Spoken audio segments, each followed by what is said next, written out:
The death of 22-year-old Mahsa Amini in Iran has left women across the world shocked with this barbaric act. This crime was perpetrated in the name of religious laws that unfortunately till date remain skewed towards women. These atrocities are committed to set an example for other women to not dare defy the rules. Hijab is not a choice. 22-year-old Mahsa Amini's death is a warning to obey the moral police. The death of 22-year-old Mahsa Amini in Iran has left women across the world shocked with this barbaric act. This crime was perpetrated in the name of religious laws that unfortunately till date remain skewed towards women. These atrocities are committed to set an example for other women to not dare defy the rules. Women since time immemorial have silently been conditioned to believe that they are responsible for their own safety. The measures to keep oneself safe from gender violence, according to the conservatives, is to remain unseen and viewed as a sexless being. This is to be understood and adhered to so that men are not tempted to commit crimes like rape and sometimes sodomy. There are stories galore of honor killings in India. The major reports emerge from Punjab and Haryana. In each case, the moral keepers of honor are men.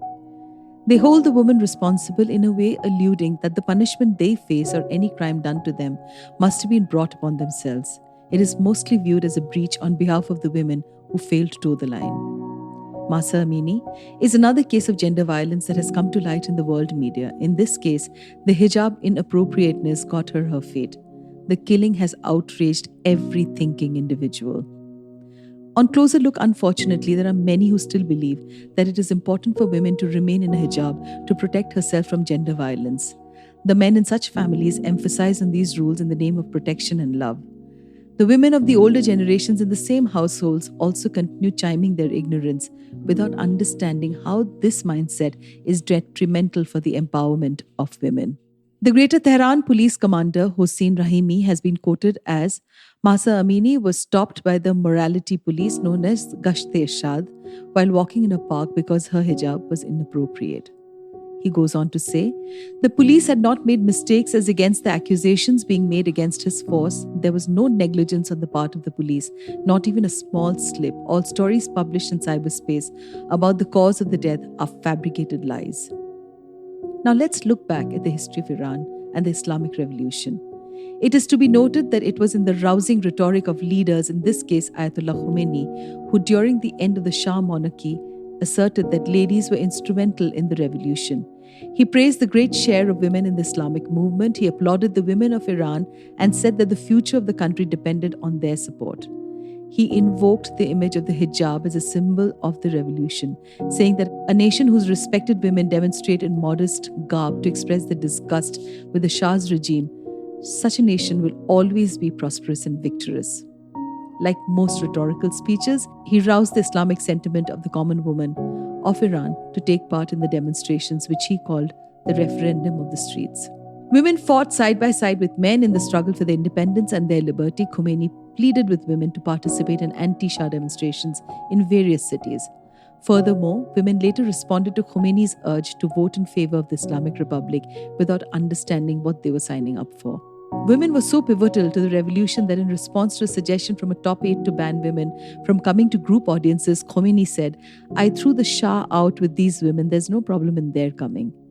After the revolution, Khomeini credited much of the success of the movement to women, even commended the women for mobilizing men. He said, you ladies have proved that you are in the vanguard of the movement. You have proved that you lead the men. They get their inspiration from you. The men of Iran have learned lessons from the honorable ladies of Iran. There was severe criticism that Khomeini and his fellow leaders danced around the issue of women's rights, fueling their anti-Shah sentiments. So the death of Mahsa Amini leaves one feeling betrayed for the history of the Iranian women and their contributions to the Islamic Revolution.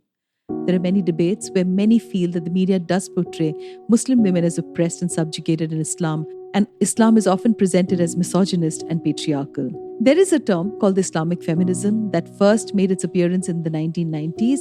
In 1992, Shahla Sherkat, an Iranian who took part in the revolution of 1979, published the first issue of an Islamic feminist magazine, Zanan, which was later banned.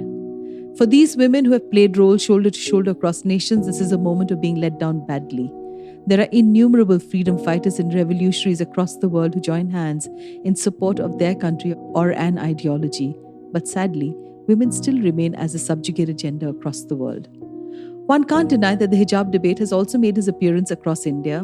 Only recently in India, there were young women who were seen protesting in favor of wearing the hijab. One can clearly note that these girls have been subconsciously brainwashed to accept their status as a mere sexual being. They look at themselves from the gaze of patriarchy, thereby supporting hijab as a way to upkeep and honor their modesty. Interestingly, if you look into the National Crime Records Bureau (NCRB) data, a total of 28 cases in 2014, 251 cases in 2015, and 77 cases in 2016 were reported with the motive as honor killing. But as per the Crime in India 2020 report of NCRB, only 25 deaths were reported with motives of murder as honor killing. Many cases of harassment or killing often go unreported. According to the 5th edition of the National Family Health Survey, the sex ratio at birth has improved from 1919 per 1,000 males in 2015 to 16 to 929 per 1,000, but it continues to be rigged against the girl child. Many women are viewed as a liability in many families across India. Therefore, the thought is that she must be protected till she gets married, post which the parents of the girls have nothing to do with her safety or any issue she faces. Mahsa Amini's walk in the park turned out to be her last walk. Her death was due to severe head injuries and not a cardiac arrest, as said and alleged by the authorities. This hijab controversy got many Iranian women to chop their hair and burn their hijab as they took to the streets. There have been casualties, but it could not stop the outrage. We are all together in this with Iranian women and hoping peace will soon prevail.